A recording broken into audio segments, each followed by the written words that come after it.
আপনি আবার মিথ্যে কথা বলছেন। Objection your honour. উনি যে বেকারির দোকান থেকে জিনিসপত্র কিনেছেন তার রসিদ আমার কাছে আছে, আমি সাবমিট করলাম।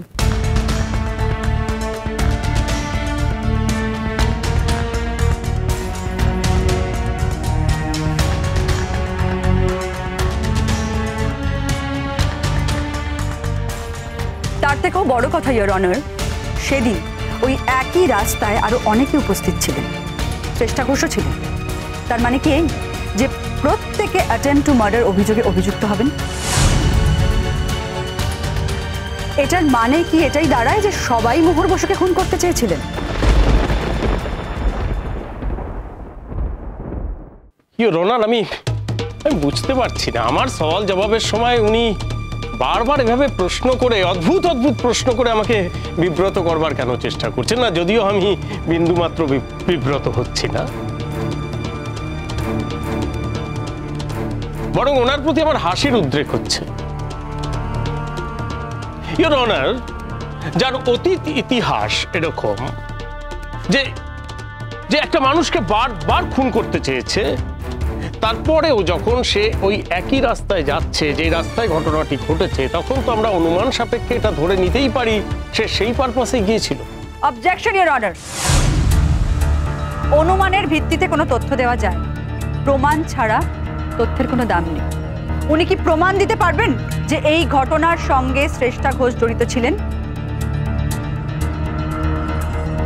স্যার, এইভাবে যদি বারবার আমার প্রশ্নে উনি বাধা সৃষ্টি করেন তাহলে তো আমার পক্ষে কাজ করা অসম্ভব হয়ে পড়বে।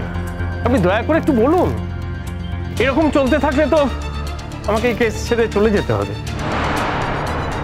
আপনি শান্ত হয়ে বসুন, ওনাকে ওনার মতন প্রশ্ন করতে দিন। Sorry sir. Thank you sir. হ্যাঁ বলুন। হ্যাঁ, আপনি বেকারির দোকানে জিনিস কিনতেই পারেন, কারণ ওইটুকু আই ওয়াশ করা আপনার দরকার ছিল। স্বপন, লালা, এদের দুজনের কাউকে আপনি চেনেন?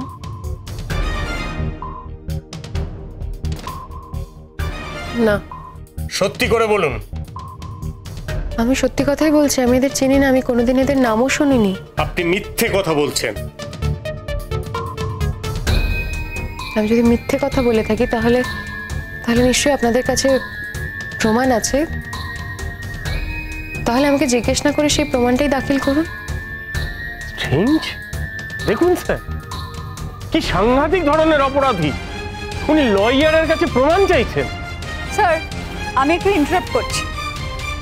লয়ার যখন প্রমাণ ছাড়া কথা বলে, অভিযুক্ত তখন প্রমাণ চাইতেই পারে, এটা তার মৌলিক অধিকারের মধ্যে পড়ে।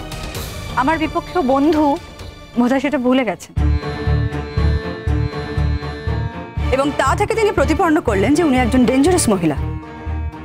আপনি মন গড়া যা খুশি বলবেন আর সেটা মেনে নিতে হবে, সেটা তো হতে পারে না।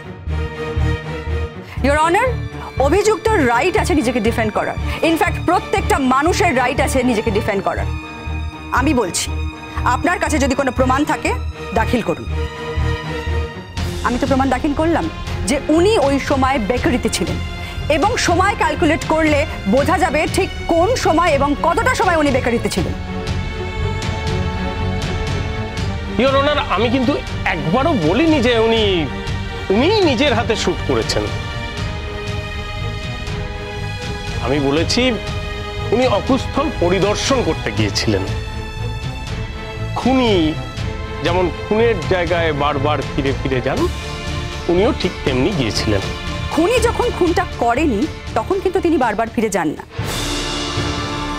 খুনি অকুস্থলে ফিরে যান খুন করার পর, এবং আপনার কথা অনুযায়ী যদি ধরে নিই যে খুনটা হয়েছে, উনি কিন্তু ওই জায়গায় ফিরে গেছেন বা গেছেন ঘটনার আগে, ঘটনা ঘটার পরে নয়। That's all your honour. আচ্ছা, আপনি বলুন তো, আপনি যখন বাড়ি ফিরলেন তখন আপনার স্বামী যখন আপনাকে জিজ্ঞাসা করলো যে আপনার ফিরতে এত দেরি হলো কেন, তখন আপনি কি বলেছিলেন? বলেছিলাম রাস্তায় জ্যাম ছিল। কেন কেন বলেছিলেন? না মানে সেদিন তো রাস্তায় জ্যাম ছিল না, আপনি তো অন্য এক জায়গায় গিয়েছিলেন, আপনি সেটা গোপন করেছিলেন কেন? কারণ আমি ভেবেছিলাম যে আমি ওনাকে সারপ্রাইজ দেবো, রাতে খাবার টেবিলে ওনার পছন্দের খাবারগুলো সাজিয়ে দেবো। মিথ্যে কথা বলছেন, আপনি মিথ্যে কথা বলছেন। আপনার যখন শ্রেষ্ঠা ঘোষের সব কথাকেই মিথ্যে মনে হচ্ছে, তাহলে আপনি প্রশ্নটা করছেন কেন? আপনি নিজের মনের মতো প্রশ্ন উত্তর পাশাপাশি সাজিয়ে নিন, নিয়ে মাননীয় বিচারককে জমা দিয়ে দিন, তাহলেই তো হয়ে যায়। আমি কি করব না করব সে ব্যাপারে আপনার কথা না বললেও চলবে। 100 বার বলতে পারি, আমার ক্লায়েন্টকে আপনি অপমান করছেন, হিউমিলিয়েট করছেন প্রকাশ্য আদালতে দাঁড়িয়ে। আপনার প্রশ্নের উত্তর যদি আপনার মনে হয় যে অভিযুক্ত মিথ্যে কথা বলছেন, তাহলে যে সত্যিটা আপনি জানেন সেটা প্রমাণ সহ জমা দিন। সেটা তো আপনি দিতে পারছেন না। স্বামী স্ত্রীর মধ্যে ব্যক্তিগত কি কথা হয়েছে সেটাকে টেনে এনে ওনাকে মিথ্যাবাদী প্রমাণ করার চেষ্টা করবেন না, এটা অন্যায়। সরি ইওর অনার, এইভাবে যদি প্রতি মুহূর্তে আমাকে হুমকির সুরে প্রশ্ন করা হয় আমার সওয়াল জবাবের সময়, তাহলে তো আমার পক্ষে কাজ করাটা অসম্ভব হয়ে পড়ছে। আরে আপনার যদি বারবার মনে হয় যে কাজটা করার আপনার পক্ষে অসম্ভব হয়ে যাচ্ছে, আপনি কাজটা করতে পারছেন না, আপনি দায়িত্বটা নিলেন কেন? কি ভেবেছিলেন বলুন তো? কাজটা খুব স্মুথলি হয়ে যাবে, কেউ আপনাকে কোনো রকম কাউন্টার করবে না, মানে উল্টো দিকের উকিল আপনাকে কাউন্টারই করবে না। কি আশ্চর্য! আপনি বুঝি এভাবেই কাজ করতে অভ্যস্ত, নাকি আপনি প্রথমেই উল্টো দিকের উকিলকে কিনে নেন? যদি সেটাই হয়ে থাকে তাহলে আপনাকে জানিয়ে রাখি যে এক্ষেত্রে সেটা হবে না। সবাইকে কেনা গেলেও আমাকে আপনি কিনতে পারবেন না কখনো। আমি সেই অনেকের মধ্যে একজন যাকে আপনি কোনোদিনও কিনতে পারবেন। ইওর অনার, উনি প্রকাশ্য আদালতে আমাকে এমন ভাবে অপমান করছে, আমি সেই বিষয়ে আপনার দৃষ্টি আকর্ষণ করতে চাই। উনি আমার বিরুদ্ধে এমন সব অভিযোগ করছেন, এটা শুধু আমাকে নয়, মহামান্য আদালতকে অপমান করছেন, এমনকি আপনাকেও অপমান করছেন। ভুল করছেন। অন্য কাউকে কোনো অপমান করার ইচ্ছে আমার নেই। আপনি একটা কথা বলেছেন, সেই কথার পিঠে আর একটা কথা এসেছে।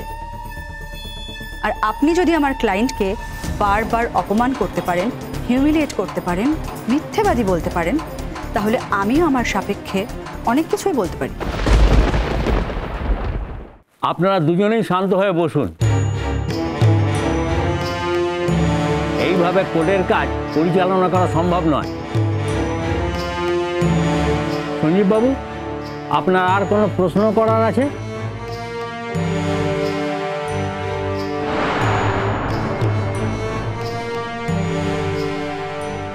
আমার শেষ প্রশ্ন, আপনার ব্যাংক থেকে 40,000 টাকা উইথড্র করা হয়েছে মাত্র কয়েকদিন আগে, সেই টাকাটা আপনি কাকে দিয়েছেন?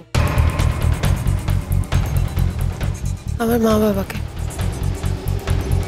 মিথ্যে কথা। ওই টাকাটা আপনি ভাড়াটে খুনিকে দিয়েছেন। আপনি যদি সত্যি জেনে থাকেন তাহলে সেটা বিচারক মহাশয়ের সামনে তুলে ধরুন না। আমি যেটা করেছি, আমি যেটা জানি, আমি সেটাই বলেছি। স্যার, আমি প্রমাণ করে দেব যে উনি যে টাকাটা তুলেছেন সেটা উনি ভাড়াটে গুন্ডাদের দিয়েছেন। আজ আমার প্রশ্ন শেষ। ঠিক আছে, আপনি নেবে আসুন।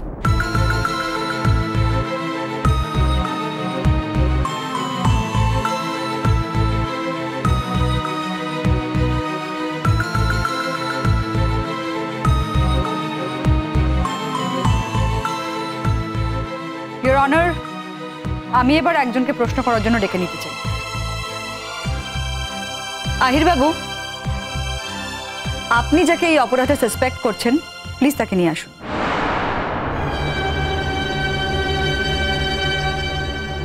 ইওর অনার, আমি অয়নদেব রায়চৌধুরীকে কিছু সওয়াল করতে চাই, যদি আপনি অনুমতি দেন।